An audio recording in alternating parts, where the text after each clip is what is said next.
John O'Keefe was 46 years old. 46 years old. He spent his life helping people. He's described as a good man, kind, generous, thoughtful. He was a Boston police officer. He worked to help the community. Everything you've heard about this man, he was a good man. He helped people. When his niece and nephew had nobody, he took them in. He took them in. John O'Keefe seemed to be the type of person who would help anybody at any time. And on January 29, 2022, John O'Keefe needed some help. He needed help from somebody else. You see, John O'Keefe had just been hit by Karen Reed in front of 34 Fairview Road, and he lay on the ground dying. And he needed help. Someone to reach out a hand, someone to knock on a door, someone to make a phone call to 911, even anonymously. Not take responsibility, just to help. And there was only one person in this entire planet who could help him that morning, to give him a chance. Maybe it was a 33% chance if he met the Isaac Wolf of the world. But to give him a chance. And that one person who could help him that morning was this defendant right here, Karen Reed. And she made a decision. In her Lexus with the shattered taillight, debris field all over the front yard, and John O'Keefe lying helpless like a child on the front yard, she made a choice. She didn't call 911. She didn't run to his aid. She didn't knock on a door. She made a decision about herself. In her Lexus, she drove away.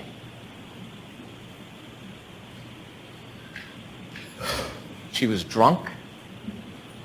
She hit him, and she left him to die. She was drunk. She hit him, and she left him to die. Before I go through and detail the evidence, let's talk a little bit about the evidence as a whole. She was drunk. She was drinking that night.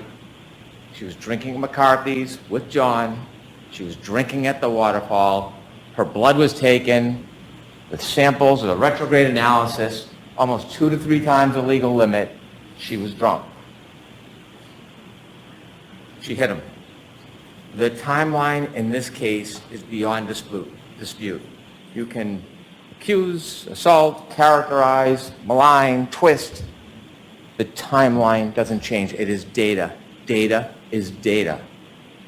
The black box, the forensics from the SD card, we know exactly step by step where they were. We know in that window she hits him because he never moves again. His healthcare data, the temperature on the battery of the cell phone, the physical evidence, the debris field, the DNA, the hair. And then she left him to die. He had a basal skull fracture, a counter coup. You heard all about it when the back of your head hits the ground and the brain comes forward. Dr. Wolf told us the reason why they have level 1 trauma centers around the country is because people can survive this injury if they get help. That's why they have this care. That's why they have these hospitals. But you gotta get help. You gotta get help.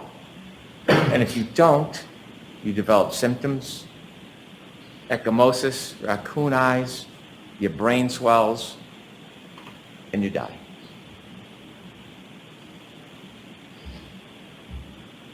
She was drunk. And that night was a recipe for disaster. But before we get to the drinking, in some ways, the fate of this night was sealed well before that night, because John O'Keefe and Karen Reed were in a toxic relationship. This relationship was crumbling. We hear lovey-dovey, and it was crumbling, and we know it.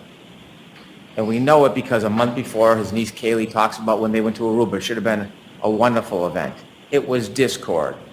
It was fighting. It was aggravation. And when they got back, the discontent was palpable. Miss Reed reaches out to Brian Higgins, text messaging. John O'Keefe, the relationship is crumbling. And you heard a little bit about what that relationship was like. Kaylee, his niece, told you, when there was an argument, John would do what John does. He would walk away. She described to you one time, to get away from the scene, he walked into his bedroom. But the defendant wouldn't let it go, pounding on his door, having to get the last word, never letting go of the fight. Kind of mirrors what happens on January 29, 2022. And maybe outward appearance, they got along. Maybe sometimes quietly they got along. But behind closed doors, relationships have up and downs. We have a bird's eye view into the relationship on January 28, 2022, because we have the text messages, not so lovey-dovey. The relationship is almost over. The tensions are simmering beneath the surface. They are not getting along. She believes Mr. Keefe is already halfway out of the relationship and he's not into it anymore. You will read them, you saw them. This relationship was unstable and at its end. And so fast forward that night. That night, after this discord, after the arguing, they go out and what do? They drink. And they drink a lot. Mr. O'Keefe drinks a lot, and Karen Reed drinks a lot. You've seen the McCarthy videos. You can call it 6, 7, 8, whatever you want to call it. You can see the shots into the mixed drinks. More shots into mixed drinks. Count them yourself.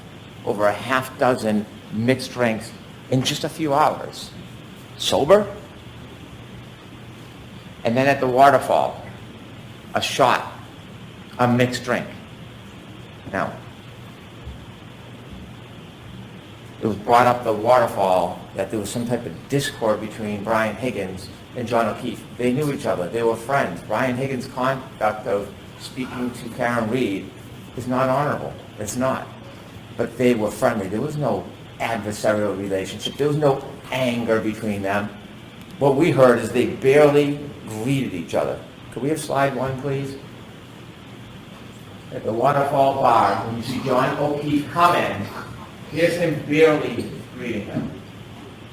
That's him and Mr. Higgins. Barely greeting each other. Reality sometimes is different than argument. This is a celebratory mood. Take that down, please. Celebratory mood. A bunch of friends. They're playing around. They're hugging. They're grappling. This is a fighting technique for a murder 2 hours later. Is that the story? They're practicing their moves to murder John O'Keefe. In this celebratory mood, you don't see any aggravation or animus between Brian Higgins and John O'Keefe. Inevitably, the next morning, Karen Reed is brought to the hospital and they take her blood. Now, the government doesn't have to prove that she was drunk. It is either that she's over the legal limit, 0.08, or she had enough alcohol to affect her ability to operate a motor vehicle safely, but you will know that she was far beyond the legal limit. After the retrograde analysis, almost 2 to 3 times the legal limit. Almost 2 to 3 times the legal limit. Now, it's been intimated, not come out and said, that maybe she went home and started drinking after she got home. No evidence, mind you, no evidence. And that somehow that is why she had a high blood alcohol level. It's not appropriate for me to comment on the credibility of another attorney's argument, so I won't do that. But Karen Reed will do that for her. So if we listen to slide 2, she'll tell you exactly what she thinks about that claim.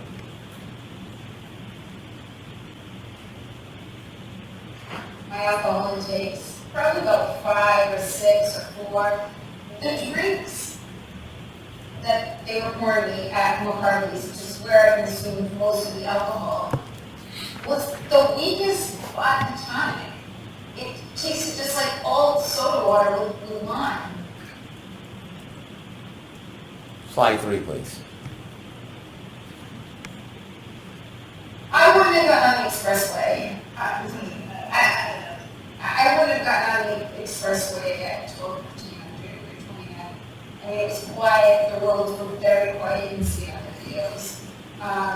And I was going, when I've had a few drinks and I drive, I always drive extra slow, and I know my alerts aren't as sharp as they should be. But I shouldn't have been driving. Thank you. Do you think she drank when she got home?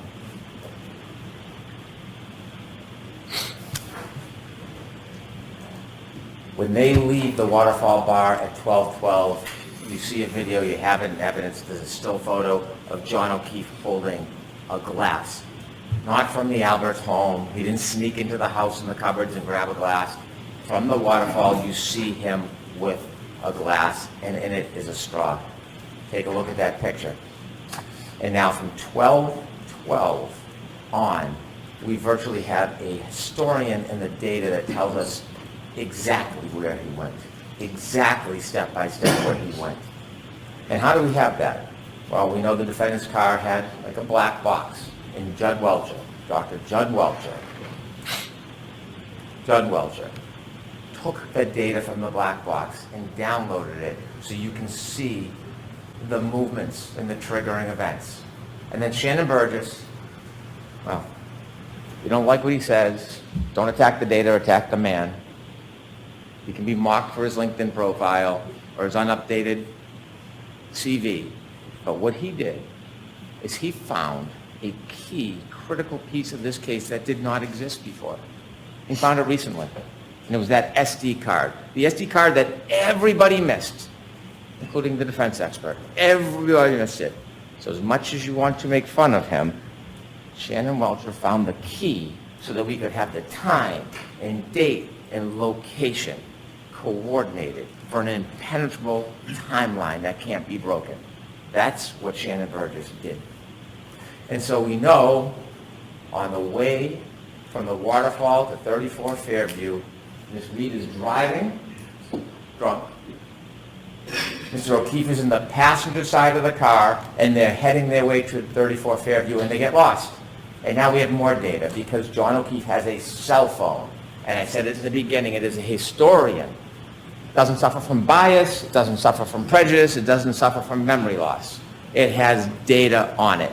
And he puts on Waze, high location data, as Ian Whiffen would say. And it tells you second by second the speed, the location, the movement. That's what it does. And he has healthcare data on that phone. The healthcare data separately shows his movement. And that is critical. It is critical because it not only shows his movement, it shows when he does not move. That healthcare data is critical. And it's not subject to bias. It's not in dispute. There's no other contrary evidence. It is data. On the way to 34 Fairview, alcohol fuels tension. We know that. And we know from those text messages the tension in that relationship, and then there's a trigger. There is a trigger on the way because they're lost, and when John O'Keefe calls Jen McCabe for directions, Jen McCabe says something that triggers what's going to happen next. Could I have slide 4, please? Very close to the Alberts. In fact, when Jen was navigating John to the Alberts when I was driving, she said it's near Ashley's house. Ashley and John had hooked up prior to John and I dating. And so as they travel to 34 Fairview, under the duress of this crumbling relationship, fueled by intoxication, we have triggers. Now, we know on their way there, we know from the data, where they went, how they moved. If we look at slide 5, Ian Whiffen showed you a guide. You could enlarge that just a little, please.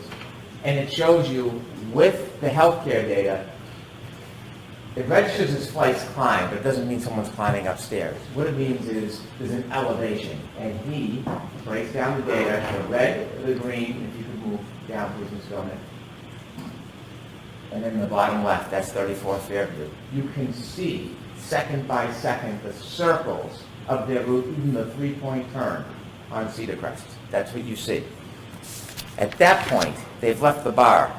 Remember, the battery temperature was 82 degrees. They're now in a car. It's now 77 degrees. Think about how accurate the battery temperature is, that it reflects the difference between being in a bar and being in a car.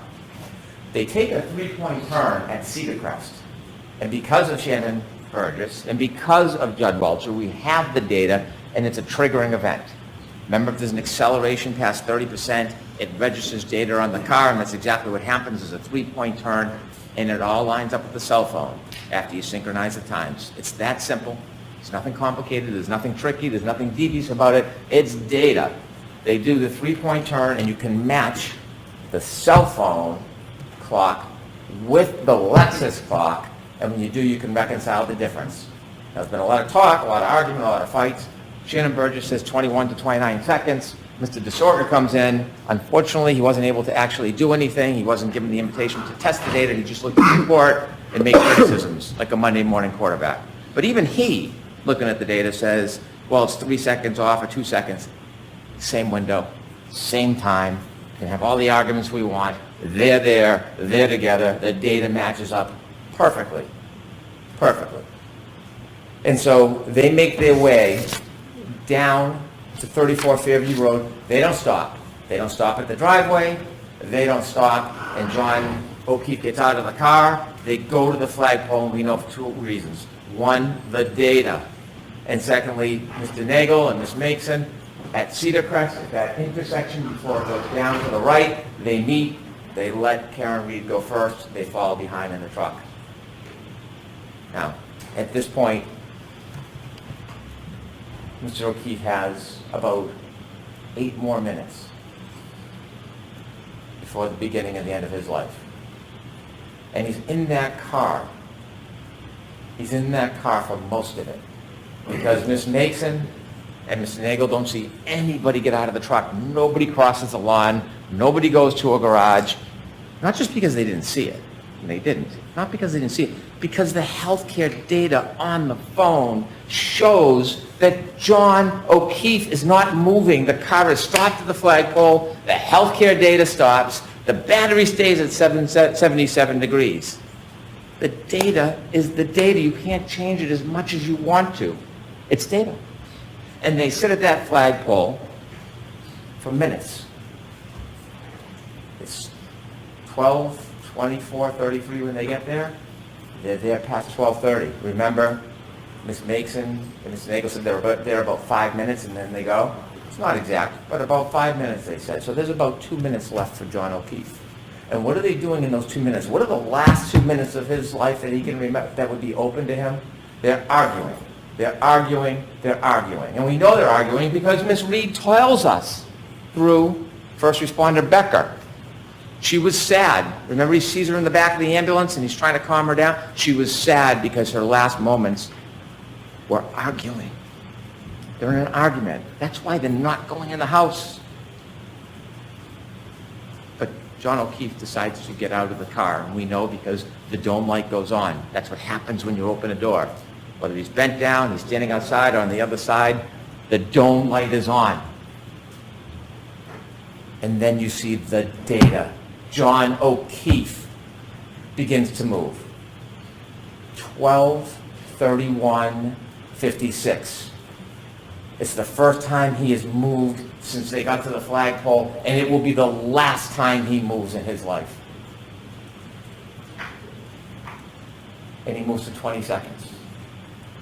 Ian Whiffen said that the satellites, they move, they reconnect, they pull information. He's no longer on high-frequency data because waves are shut off. Now it's more random, it's low-frequency. We would never suggest, and Mr. Whiffen did not claim, based on location data alone, at that point, you can tell exactly where John O'Keefe is. What he said is it was readings all night. The bullet is always near the flagpole. That doesn't mean he was always near the flagpole. He could have moved. He could have moved in the circles and come back. Location data is consistent with him never leaving the flagpole. But that in and of itself is not enough. But there's more. There is more. There is the healthcare data. There is the temperature of the cell phone battery. And so he moves for 20 seconds. It turns west. It does not say he walks to the house. That's not what the data says. It doesn't say that he goes straight line and he walks over to the door. In fact, could he even get to the door in 75 feet? Could he get there? Because when the investigator for the defense testified, he measures from the driveway. He never stopped at the driveway. He never measures from the flagpole. He never measures from the flagpole to the garage door. So this fantasy that somehow he walked in the garage, even though there's no evidence, there's no witness, there's no data, 20 seconds of his life, and he moves. And healthcare data registers his steps. It could be pacing, it could be a straight line, it could be shaking the phone. We don't know. We don't know. We don't know everything. We don't know every little detail in every little second. We don't have to. That's not doubt. That's not reasonable doubt. We know for that 20 seconds he's moving. And in that 20-second window, when he moves, he has his phone and he looks down, 12:32:09, he sees a text message from his friend, John McCabe. And he looks at the text message and he closes it.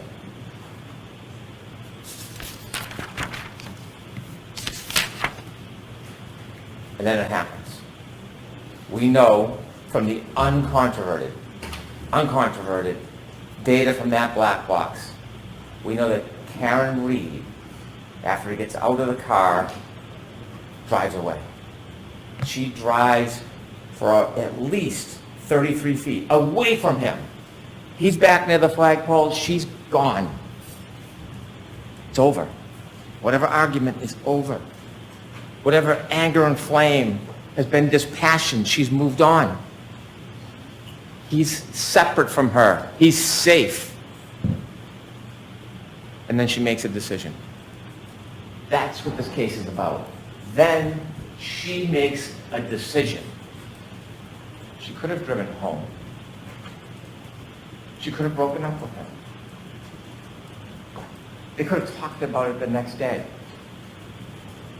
Or like knocking on the door, like Kaylee said, getting the last word. She doesn't drive away. She takes that 6,000-pound Lexus and she makes a decision. And the decision is that she steps on the gas after banging it into reverse. Before we talk about what happens next, I want to talk to you a little bit about the charges in this case. And I hate to digress, but it's important so we really understand what we're talking about here. I have no authority to talk about the law in this case. The Honorable Judge Cannoni will do that. But I want to talk to you a little bit about the charges. Don't rely on my interpretation of the law. It's the judge who has that special power. But I want to explain to you a couple things so when you think about what happens next, you can really assess the facts of this case with the charges against Miss Reed. She is charged with second-degree murder. It sounds ominous, it is. It's a serious charge, second-degree murder. When most people think murder, they think shooting or stabbing somebody. It's natural to think that. Second-degree murder is different. It's not first-degree murder. I told you at the beginning of this case, I told you that we were not going to suggest or try to prove that Miss Reed intended to kill John O'Keefe. That was never part of this case. We're not claiming that.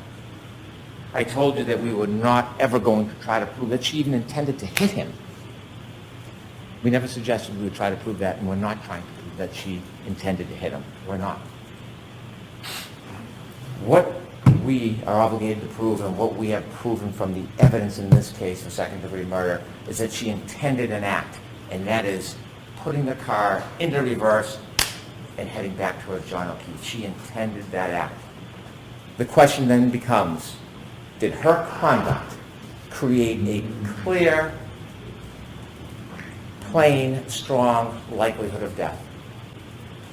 Late at night, dark, beginning to snow, under the influence of alcohol, knowing where she stopped and left him after an argument, heading back in reverse to the exact spot or right near where she left him at over 24 miles per hour, accelerating at over 75%. You need to ask yourself, are you convinced if somebody does that create a plain and strong likelihood of death? And if there's no doubt in your mind that she intended to hit that accelerator in reverse, and that conduct will create a clear and plain likelihood of death, then she is guilty of that crime. Whatever the label is, she would be guilty of that crime. Now think about this. Let me give you an analogy.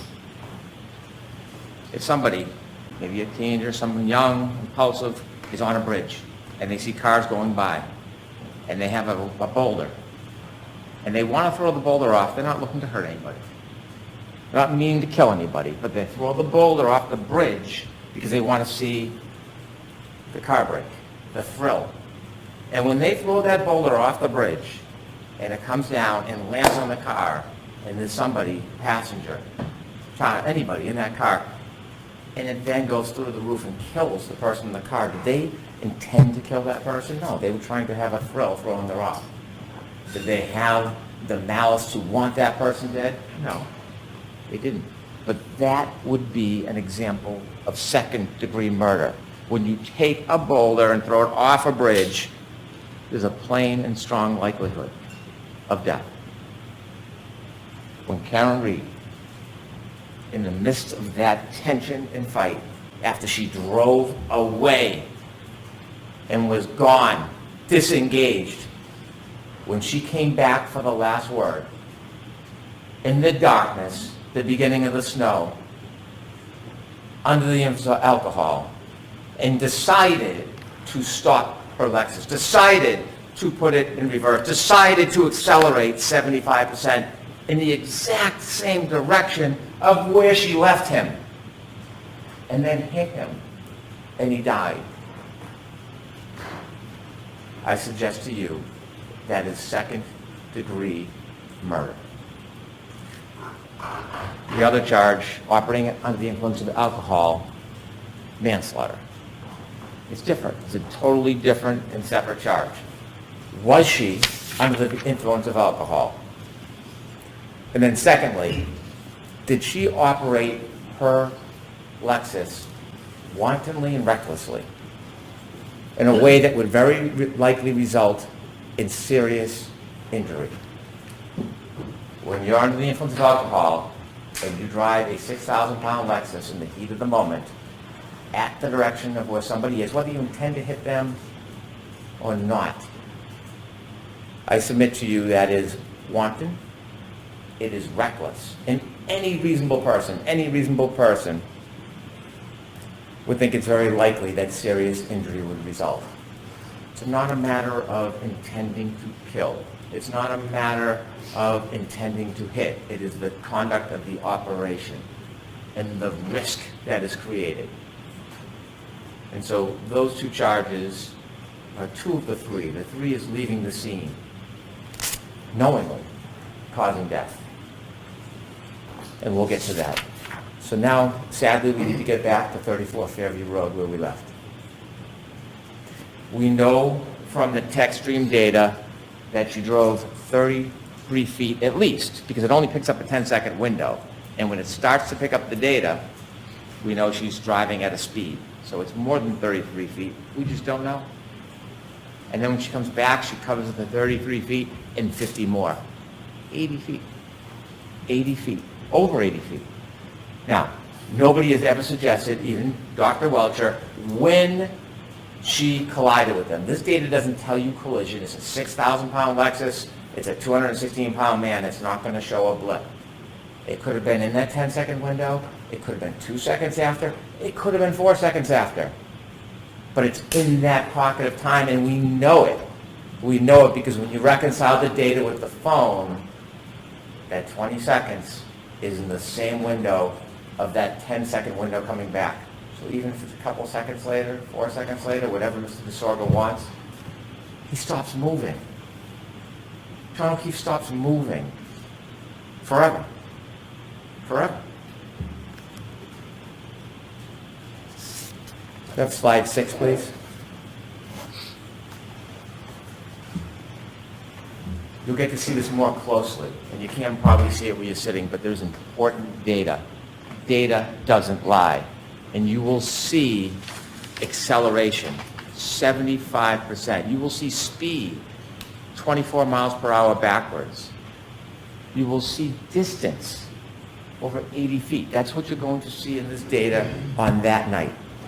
Anger, although not necessary in any of these charges, anger can be inferred for somebody to come back that hard, that fast, that reckless, that obvious, likely to create a plain and strong likelihood of death. That data tells a story that can't be changed, can't be attacked.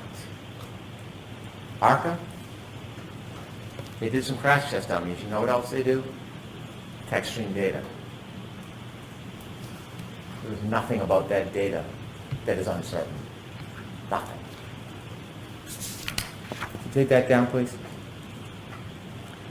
When Miss Reed hits John O'Keefe, collides with John O'Keefe, we don't know if he went in the air a foot. We don't know if it was how much of a clip it was. We don't know if he stumbled back. But we know there's a collision. There's no doubt there's a collision because her taillight's all over the yard.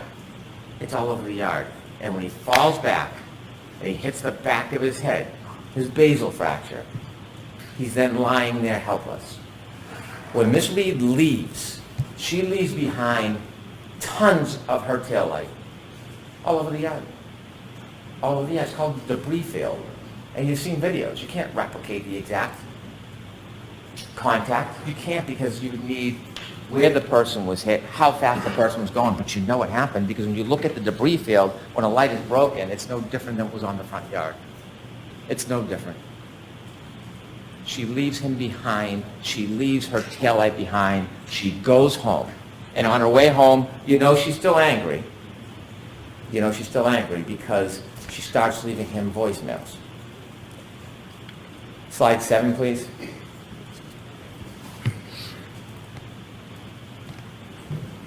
Healthcare starts at 12:31:56. 12:32:04 to 12:32:12 is the data which is adjusted when you reconcile the clocks and the Alexis. 12:32:09 is when Mr. O'Keefe closes his phone after looking at Jen McCabe's text. 12:32:16 is his last steps. Mr. DeSorgo says that red range should move a little bit, 2 or 3 seconds. They can move it 4 seconds, 5 seconds. It doesn't matter. It's all in the same window. It doesn't change. If we could have slide 10, please.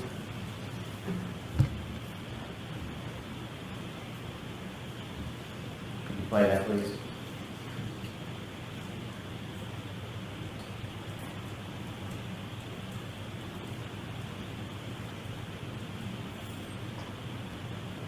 Thank you. Each one of those pegs represents 10 feet. You can't place that car where it was in front of Fairview. You just can't. The data doesn't tell you that, but that tells you the movements of that car. Now, as John O'Keefe sadly lays on the ground, abandoned, you're going to have to ask yourself a question for charge number 3, leaving scene knowing somebody was injured and then died. You're going to have to ask yourself, is there evidence that Miss Reed knew that she had hit him? Don't need to prove it for murder 2. Don't need to prove it for OUI manslaughter. But for the 3rd charge, Commonwealth has to prove beyond a reasonable doubt she knew she hit him. We weren't there, but there was an eyewitness. There was a guide. And that eyewitness tells us that she knew. And that eyewitness is Karen Reed herself. She tells you that she knew. Could we have slide 8, please? Could I have hit him? Did I hit him? How could that have been? I mean, I don't know what that could have been. It was howling wind. I had YouTube blasting on the stereo, and I thought, did he somehow try to flag me down, which was the reaction I was hoping to garner as I slowly pulled away from the house. Did he come out and maybe trip or bend over to pick up his cell phone, and I ran over his foot, and then he passed out drunk? I mean, I didn't think I hit him, but could I have clipped him?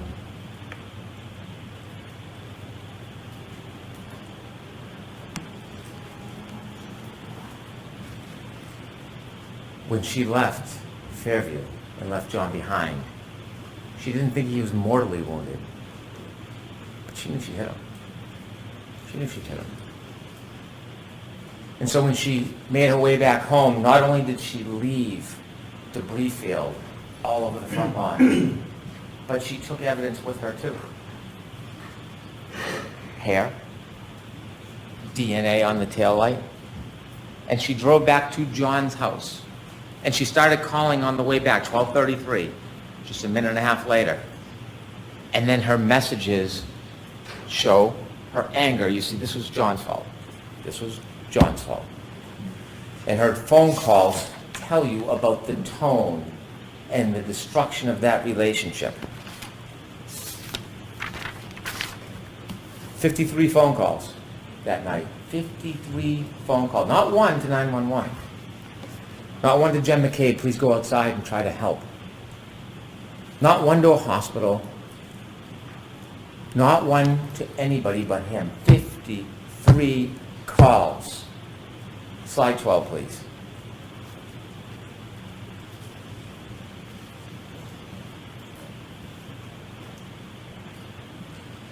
Can you play voicemail 1, please?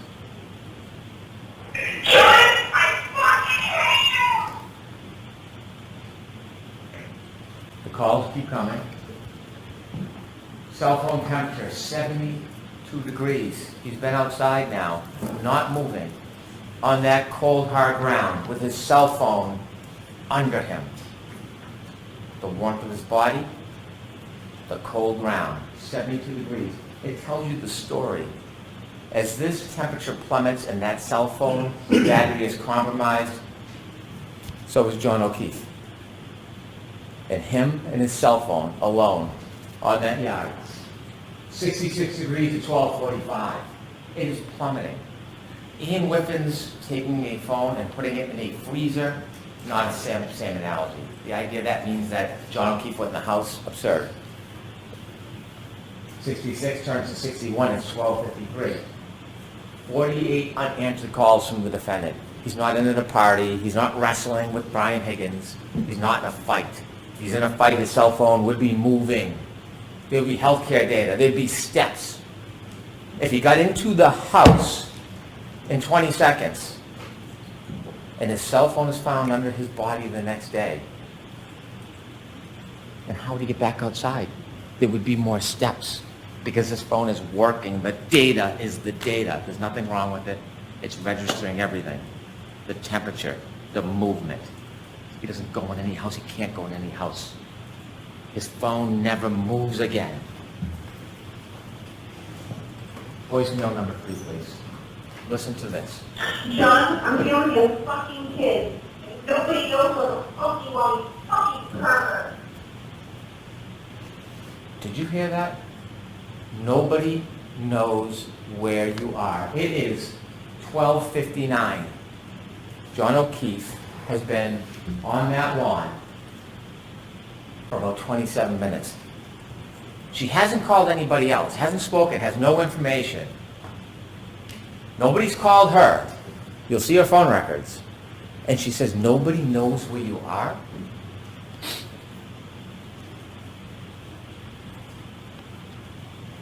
She knows. She knows. Nobody does know where he is. Except her. Except her. Why is she asking nobody knows where you are? She is starting to get panicked. Because she knows she hit him. Not suggesting she meant to kill him. or for him to die, but she knows she hit him, and now he's not responding, and she's getting nervous, and she's getting anxious, and she's leaving call after call after call. He's not answering. He's not calling back. He's not even picking up the phone. And we know what's happening at this point. Panic, drunken denial, it's setting in. And so then we see the healthcare data from Miss Reed's phone. She doesn't move after a little after 1 o'clock. She could be sitting, she could have fallen asleep, but she doesn't move for a while. But she wakes up. She wakes up early the next morning. You can take that down, please. And when she wakes up, she doesn't call Jen McCabe and say, "Where's John?" She doesn't call Brian Higgins, has his number, has been texting with him. "Hey, was John at a party with you?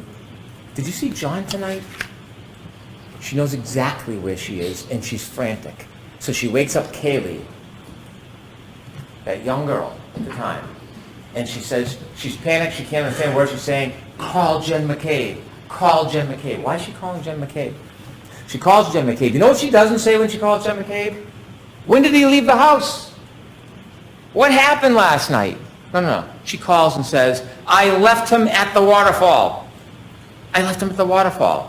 See, now it's gone from panicked to self-preservation. "I left him at the waterfall." And Jen says, "Left him at the waterfall? He saw you in front of the house." Click. Hangs up. Hangs up. So then she calls someone that she doesn't know very well. She calls Carrie Roberts. But now she has to pivot because someone has seen her in the exact spot that John will be found soon. Whether she's the first one there or somebody else, John will be found. Maybe Lucky missed him. It's a snowstorm. You can't see. But someone's going to find him at some point. So she calls Carrie Roberts. It's no longer she left him at the waterfall. She pivots. And she calls, "Carrie, Carrie, Carrie. John's dead. I think he got hit by a plow." Why do you think she chose those words? Why did she choose those words? Because she knew that there was a collision with a large motor vehicle, and she had to substitute her 6,000-pound Lexus for another big vehicle. "I think he got hit by a plow." And so now we have the introduction of Jen McCabe and Carrie Roberts. Phone calls that they probably never, ever wanted. A worse nightmare to get a call like that for what's going to happen, what they're going to see, what they'll never be able to forget. But because the defendant is John O'Keefe's girlfriend, they wake up in the middle of the night in a blizzard out of their kindness, their loyalty, their devotion to John O'Keefe. And when she calls them and tells them that she wants them to come out, this soccer mom with a perfectly normal life gets drawn into this whole farce, and she answers that call. She gets out of bed. The spirit and kindness she displays to put herself in that position because someone asked for help, because that's what good people do. Carrie Roberts didn't know Jen McCabe. They both knew John. They met each other once years before. Carrie Roberts, separately at that time, answers the call, gets out of bed, drives to go help, because they have a common denominator, a common bond, John O'Keefe. And so you hear and see at 5:07, the defendant leaves Meadows. She leaves. And Kaylee is behind waiting. And you see her back up, and Judd Welch just showed you all of those demonstrations where you could see the unsettled snow in the back, and after the bump you can see the pieces missing, no taillight. There's no taillight on the ground, all the white snow. There's no crack, there's no break. It's a nudge. It's a nudge. But the taillight has already been broken, because when you look at the video, not one little piece, it's still framed, little angle with the light, the brakes are up. You take a look, you'll be able to slow it down. You'll see the exact same piece is missing, because it's back at Fairview. That's why it's missing. It's not there, it's back at Fairview. And then she leaves at 5:07. She gets to Jen McCabe's about, 5:35. 28 minutes. It's about a 10-minute ride. Where did she go in 28 minutes? Where did she go? We don't know. We don't have data for that. But we know when she gets to Jen McCabe's house, she is panicked, frantic, out of her mind, screaming, waking everybody up. Jen McCabe comes down, can't understand her, going out to the car to try to console her. Why is she so frantic? Why can't she speak? Why can't she say a word? Because John went out and had a drink and fell asleep on a couch? Because John would maybe be cheating on her? What is causing this extraordinary duress? Did she stop somewhere on the way by? Did she just see death? Kerry Roberts comes, take charge kind of person. She pulls him behind, she sees the broken taillight in Jen McCabe's driveway, and she decides she's going to commandeer this. We're going to back to Meadows, you're going to follow me, leave the car, I'll drive. At this point, Jen and Kerry don't know each other. They've only met once. And they go back to Meadows. They obviously don't find John because he's back at 34 Fairview. And then they start their way towards 34 Fairview. They start driving towards 34 Fairview, and they're looking. And you heard from Kerry Roberts, Jen McCabe, they're looking out the window. They can't see a thing. The snow, the blizzard, the weather, the darkness, they can't see anything. And they're driving, and they decide they're going back to 34 Fairview, and this is remarkable. This is remarkable. When they start their way past towards 34 Fairview, they get close. And when they get close, they can see nothing. But the defendant screams, "Stop! Let me out!" And they look around and they say, "What? Let me out, let me out." She does not see John O'Keefe. She knows where he is. She knows exactly where he is. She knows where to find him. She knows where to expect to find them because she knows where she left him. She tells us. Slide 13, please. Driving Jen's in the passenger seat. And I described this to everyone, so you probably heard this before, but John looked like a buffalo on the prairie. It was just a lawn and a heat that it wasn't a bush or a hydrant or a dog. It was a weird shaped lump at that time in those elements. And I was looking to find him on the side of the road. I was expecting I'd find him. Thank you.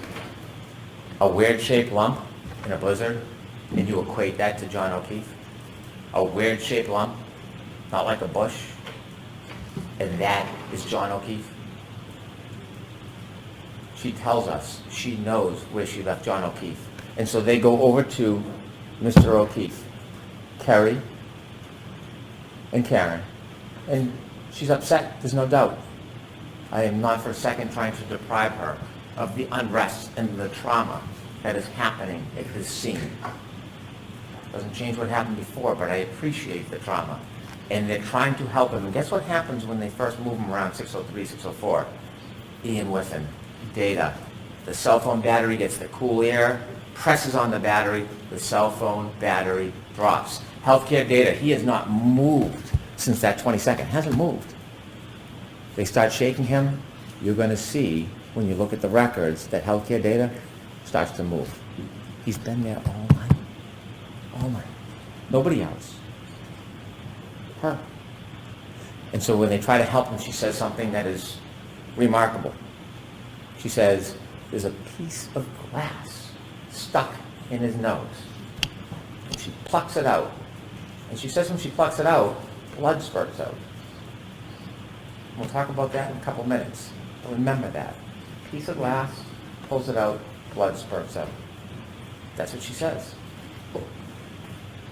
As they try to help John, Jen is calling 911. They would like you to believe there's a conspiracy. That the glass that's found in Mr. O'Keefe's body is somehow from inside the Albert house. The glass, well, You will hear in the clips, if we don't play it, you'll have all the clips with you. She talks about the fact that he took her walker. He took the glass. She says it. So the Albert House, they don't need to give glass. He already has the glass with the straw that's later found on the street, by the way. That's what happens on an impact. Things move. The glass comes with him, lands near his body. Debris field moves past him. Shoe, hat, straw. Jen McCabe makes a call to her sister, and they say because it registers 29 seconds, a cell-bright record is not the same as a call detail record. There was no evidence, there was a conversation, no lights go on, there's no conspiracy. You can call somebody, it can ring, it can go to voicemail. They have no evidence, none, that there's a conversation between Jen McCabe, the person who was ripped out of her sleep to come help, and her sister for some grand conspiracy. And so what happens next is traumatic. Kerry Roberts and Jen McCabe see their best friend prone, lifeless, frozen, on the ground. And they're living this torment because somebody brought them into this. When they're trying to help John, there is not one suggestion from anybody that John ever went into that house. There's no reason to go into that house because John was never in the house. Not one time does anybody say, what time did he leave? I thought he went in there. Not even a whisper of it because it never, ever happened. When they find their friend John, he's not 20 feet off the side of the road like Mr. Rentschler or Mr. Wolf thinks. He's right there by the side of the road, close by the curb. Could we have slide 14, please? You can see there's Kerry Roberts' vehicle, and then on the left, you can see where they're working. Right off the road, that's not 20 feet. That is a clip, a stumble, and a fall. And remember, when John fell, there wasn't snow. It was just the beginning of the dusting. It was the cold, hard ground. Remember what Dr. Isaac Wolf told us about cold, hard ground? Causes this type of injury all the time. All the time. If we could go to slide 16, please. Remember the glass in the nose? The glass in the nose. See on the bottom left, that's where the Canton Police Department found the glass. Eddie took from the car, from the waterfall. And then exhibit 195, matching glass. On February 3rd, the matching piece of glass was found on the street. The matching piece of glass, the glass that was found with Mr. O'Keefe, was found on the street.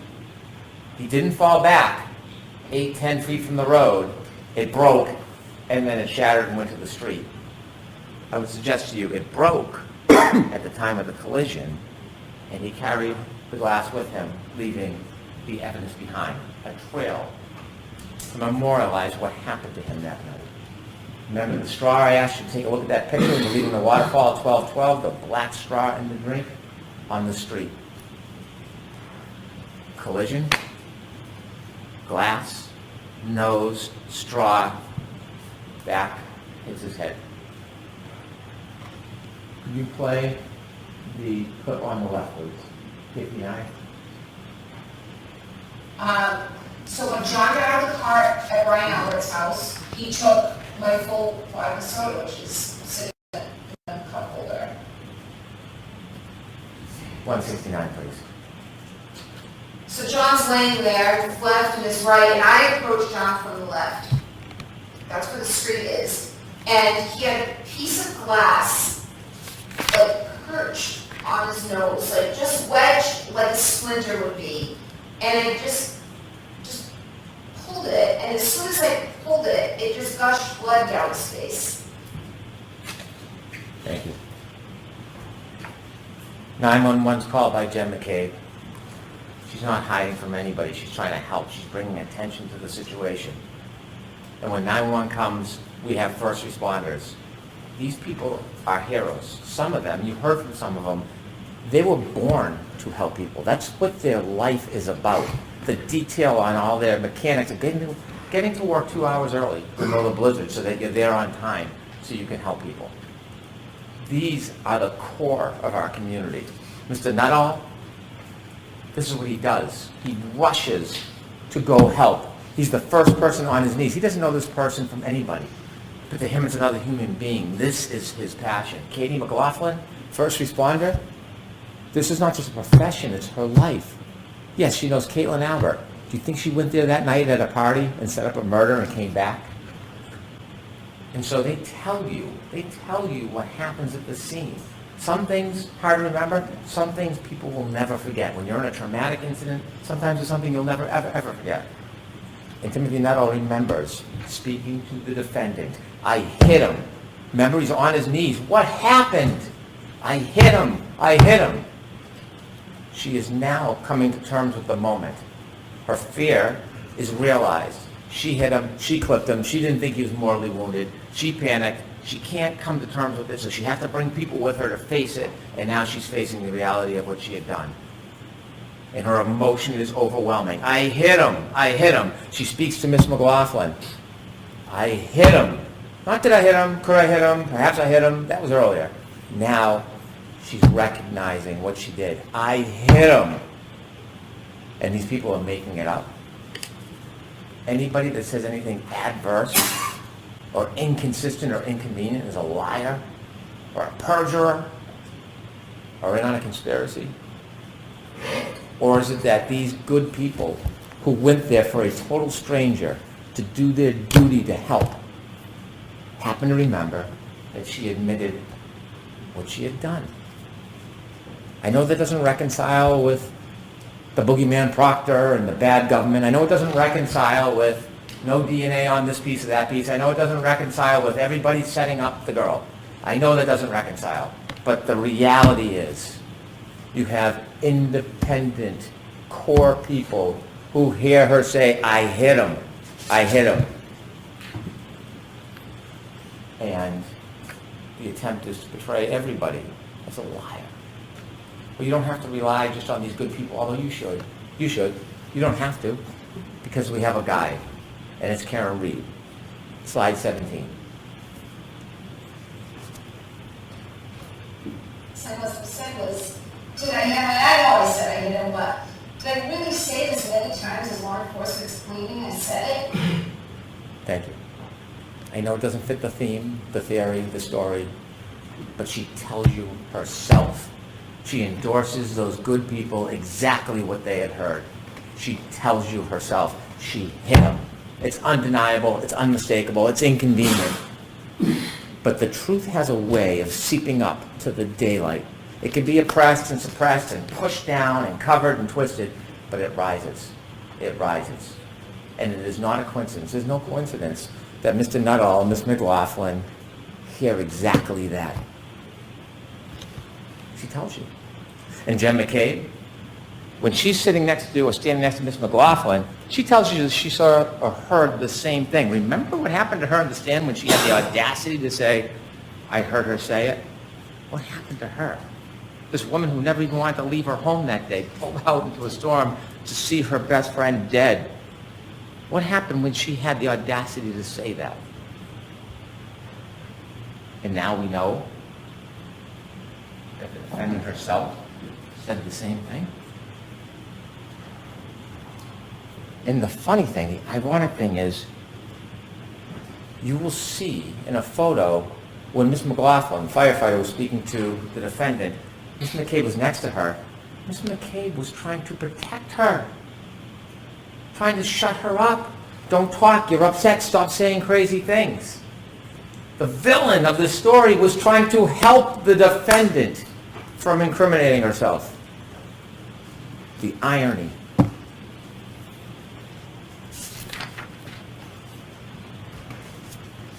Could we have slide 9, please?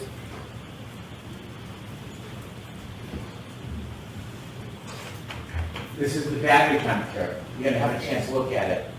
If it wasn't so tragic, it is interesting. It is interesting if you like data. The 29, 12, 13, leaving the waterfall, 82 degrees, 12:22. In the car, 77 degrees, 12:37.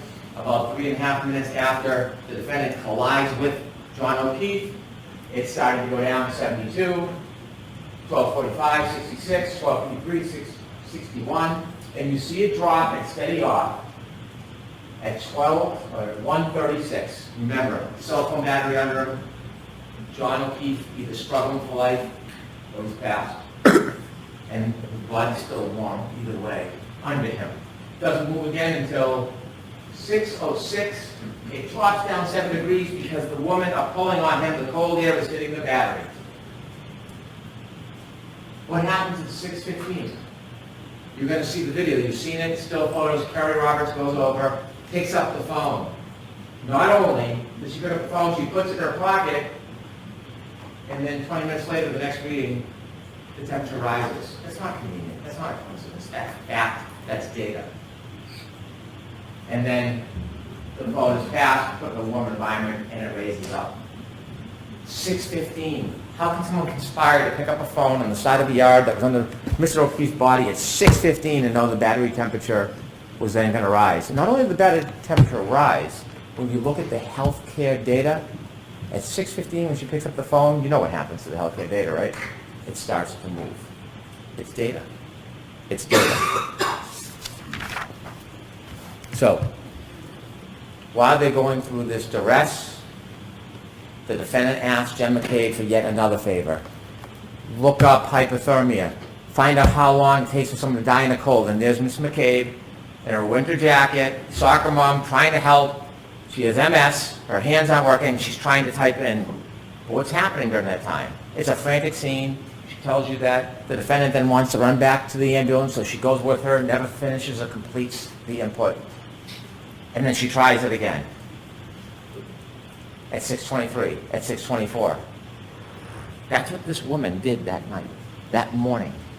Not only for her friend, for her! For her! That's what she did. And what happens to her after? Because the timestamp, when you open the timestamp, it's at the time it's open, and she's in bed at 2:27 looking up Hockomock Sports because she is so interested in the kids' sports, and that timestamp stays open. And she goes to that tab the next morning when she puts in how long to die in cold. And that is being portrayed that she's in a conspiracy. She gets vilified as a murderer, a soccer mom who came to help.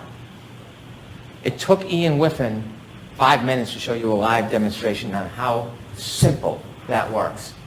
That she's not deleting anything. Jessica Hyde told you it's automatic deletions over time. You usually can't delete that information. That's not a click and swipe like the good Dr. Wolf from Arca knows how to do. This can't be erased. But they still hold on to this. As they argue to you and all the injustices that have been done, they tell you, they want you to believe, or take a flyer on the fact that she looked up how long to die in the cold at 2:27. It is an absolute contrary to the science. There's no basis to support it, but they stand here in front of you. Why? Because every time they say something like that, you look the other way. Don't look at her. Look the other way. 2:27, look the other way. Don't look at what she did. Former Trooper Proctor, look the other way. Don't look at her. Every time they make those, oh, she got the glass from inside the Albert, maybe in the basement. Look the other way. Don't look the other way. Look at the facts. Look at the data. And it all leads to one person. There's no grand conspiracy. It leads to one person, the defendant. And it's not just the data and facts. It's her herself. Let's talk about Mr. Proctor. You were invoked with this emotion early in the opening that this is a cancer. That's a tough word. Trying to evoke that primal reaction, disgust. I'm not saying you shouldn't be disgusted by the text messages. You should. You should. They're not defensible. I don't stand here and defend impropriety. I don't.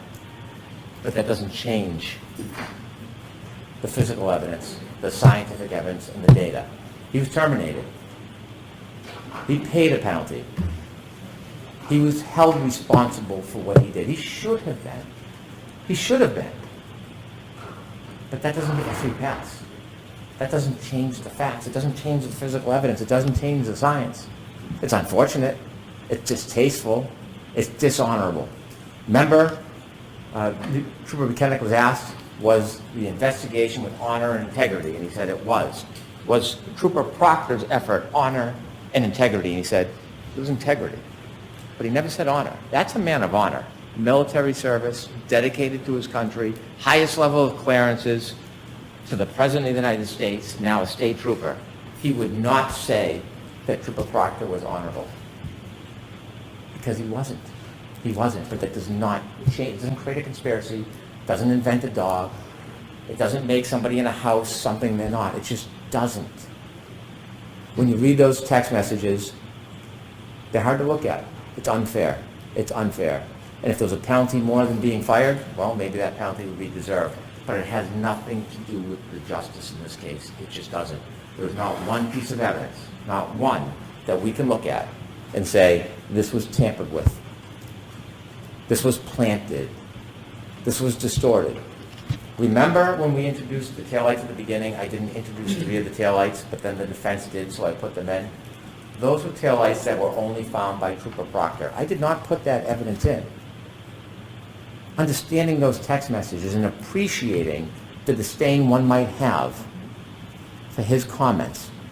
Not that there was any evidence of tampering, not that there was any evidence that it was not true, but I didn't put that evidence before you because we didn't need Trooper Proctor in this case.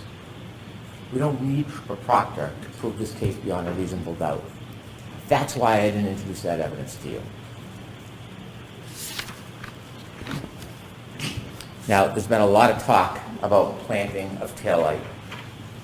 We know the taillight wasn't planted because Trooper Buchanan and Mr. Proctor did not go down to Dighton to see Miss Reed until later in the afternoon.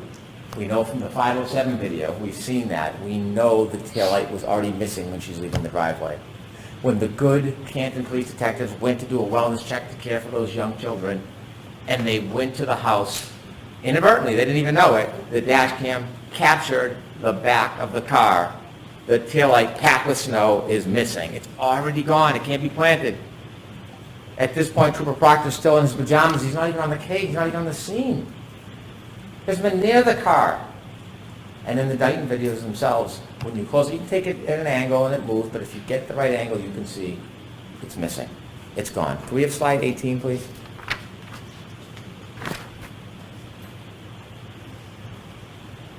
.507. You can play any angle you want, but if you look at this angle, it's gone. You don't plant. It's already gone. You know where it is? 34 Fairview Road, on a debris field. January 29, 2022, 823. Look at the right-hand side. Look at the left-hand side. It's packed with snow. It's gone. It's gone.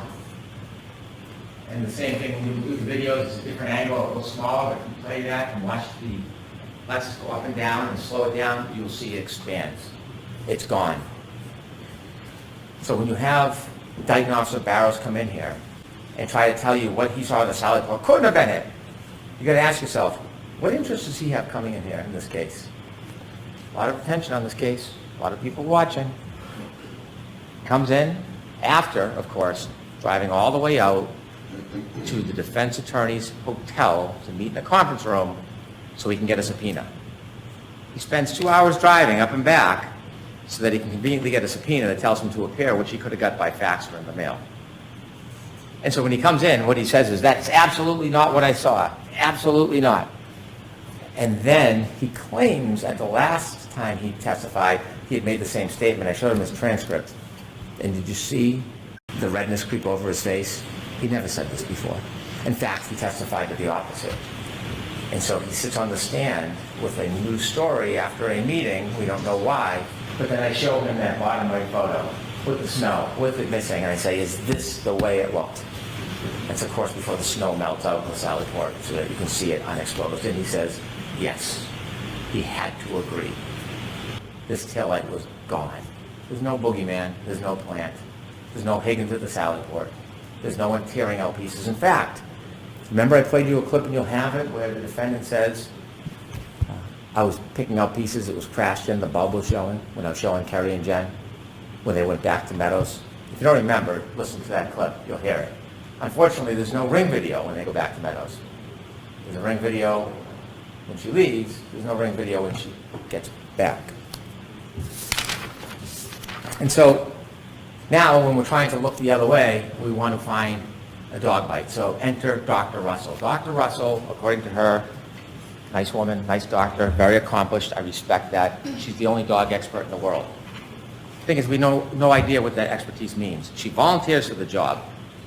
She wants to be here, profile, but she can't explain methodology. What are you looking for in a dog bite? She can't tell us. It starts a year ago that it's claws, it's teeth, and then it's claws, then it's teeth, and then it's I don't know. And then when you look at each of the different parts of the abrasions, she says, well, I can't tell if I look at each one of them, but all together it's a dog bite. It's a dog attack. That is the masterful expertise that the defense has bragged about bringing in. Dr. Russell telling you, because she says this is a dog bite.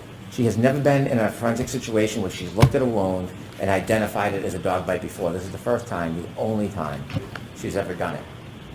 And what she says is these are not punctures. Punctures means it goes into the skin, a wound. There's no punctures. And she's sure because she's an expert, so you should rely on her because she's coming in saying she's an expert and she's being presented. Yet, after saying there's no punctures, Dr. Laposada comes in and she sees punctures everywhere. It's an animal attack. It's a dog. Oh, is it? No method, no methodology, no history of this, no prior testimony that we know of other than arbitrarily what she says. And she says the exact opposite of Dr. Russell. Why is that? How does that happen? So obviously there is no science to looking at an abrasion and saying where it came from. They give us no detail. They give us nothing that we should rely on. They contradict each other. It's just to get you to look the other way. And so we have now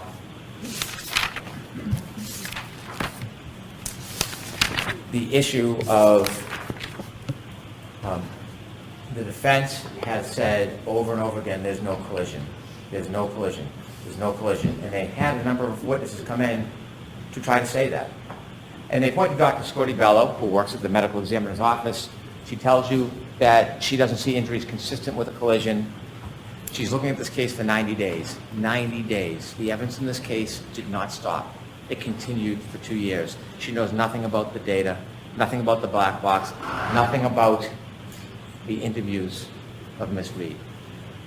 She doesn't know about the DNA. She doesn't know about the shards in the arm or in the clothes. Strike that in the clothes.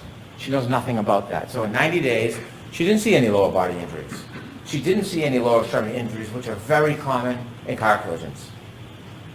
But that doesn't mean it didn't happen because she, in 90 days, saw a fraction of the information. A fraction. And we know now, argument back and forth for days about lower body injuries, the suggestion is a car accident can affect everybody differently depending on the angle, the scope, the speed. Some people can get plowed over by a car and have no injuries. Some people can get touched lightly and have more injuries. And there was the debate about no lower body injuries. Well, ARCA dispelled that in their dummy test, that you can have a collision with no lower body injuries. They did that for us. Thank you. And so the idea that at the time in 90 days that she doesn't have enough information to say consistent with a car accident doesn't mean there was no car accident.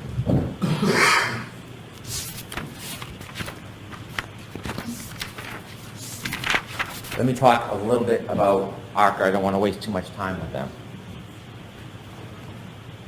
What expert who's supposed to come to you, they're not the arbiter of truth. Their opinions weigh no more than yours. Your common sense has more value than an expert's opinion. Their job is to assist you, to explain what their expertise is so that it's a tool for you so that you can make a decision. That's objectivity. We've heard words like confirmation bias, it's objectivity. Mr. Wolf got on the stand, and before we even started, you have to ask yourself, what expert has a court order for text messages and then deletes the text messages? What expert, what objective expert uses Signal, an encrypted app, to communicate about the case? Never used it before, hasn't used it since. And so when he did his tests, he used a lower weight arm. Wasn't trying to bash him, wasn't trying to insult him, tried to get him just to recognize that a 9.38 pound arm is less weight than John O'Keefe's metric, which would be 11.8. That's all, and because it's a lighter arm, it takes more speed to create the same damage. I don't know science, I don't know math very well, but that's basic. It's basic. And he fought me over and over again. Did he seem objective that he was trying to help you? Because Dr. Renshaw came in the next day and said, well, you have to adjust for that. That's all I asked him for an hour about adjusting, just like Judge Welcher adjusted. Do you adjust it? And he tried to talk to me like I was making something up. His own colleague had to admit it.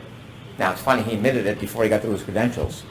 No sequestration order violations. Nobody was coaching him, but he knew enough to come in at the beginning and get right on that point. And speaking of sequestration, remember Dr. Russell on her limo ride over? If Brennan asks you a question, make sure you ask for a transcript. Impede the progress. Slow down the questioning. Interfere. Sequestration orders is so there's fundamental fairness for all witnesses, not just some. And so what happens with Dr. Renshaw, we don't know, but we do know he comes in here and he tells you that he was not getting information that was helping him the last time he testified. He insisted. I asked him 5 times, was he getting information that would help him in his testimony? Not from the defense, from his former employer. He said no, no, no, and at the end of the examination he reads his transcript and it's yes, yes, yes. And he tells us that he's independent and objective. I asked him about a luncheon, not a big deal, just asking him about it. And he says, I have a sandwich and I stand in the corner until I remind him that we got video footage from a documentarian and he's in one of the scenes. And then things change. So when you talk about objectivity and who to trust, they can come in and say, Judge Welcher said this and that. It doesn't make it so. Judge Welcher, Dr. Welcher, never in any report, in any presentation, in any testimony to you, ever suggested this is how it happened. This was how his arm was. This is how his feet was. He was trying to show whether or not the orientation. Could this happen with the angle, with the height? That's all that test was. It was no more. But what they do is they reposture it, repackage it, and say it means this when it doesn't, and we're going to show you why it's not that, therefore we win. That's all that is. It's semantics. Judge Welcher, Dr. Welcher, never suggested that. And his work on text stream data, unassailable. And so what we have, inevitably, is we have a timeline that never moves, data that never changes, physical evidence that can't be put in that spot without a collision. We have, inevitably, proof, without any doubt, that on January 29, 2022, Ms. Reed was with Mr. O'Keefe, and she got drunk. She drank. She was 2 to 3 times over the legal limit. And they went to a party, an after party, and they were fighting. They were fighting. It was a relationship in decline, and he got out of the car, and he had a brief window of life left. And when he got out, and she drove away, she couldn't let it go. She got drunk, she hit him, she left him to die. It's that simple. We don't know exactly how this collision happened, but we have a good idea from the physical evidence, and we know that it happened. Can someone have a collision without lower body injuries? Could I have slide 19, please? You bet they can.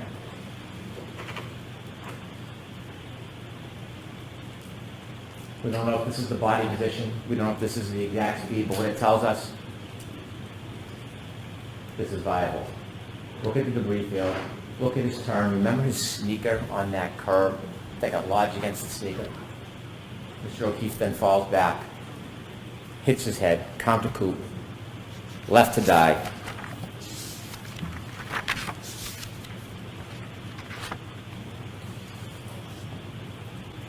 Thank you. Ladies and gentlemen, there is no doubt what happened that night.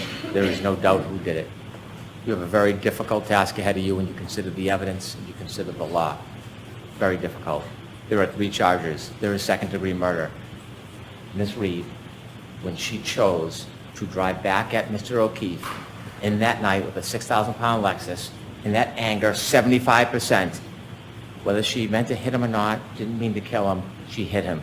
Strengths, it is a plain and strong likelihood of death. You would never get back down your driveway if your kids were at the end of the driveway. You'd say, what, are you going to kill somebody? You would never do it because you would expect, if you drove at them at that speed, that someone would die. That's second-degree murder. OUI manslaughter, she's drunk, she was reckless. She doesn't even have to know she hit him. She doesn't even have to know she hit him. But she did. She did. And she left a man who was kind and generous and thoughtful. She left him alone. She left him alone to die. Could I have slide 22, please?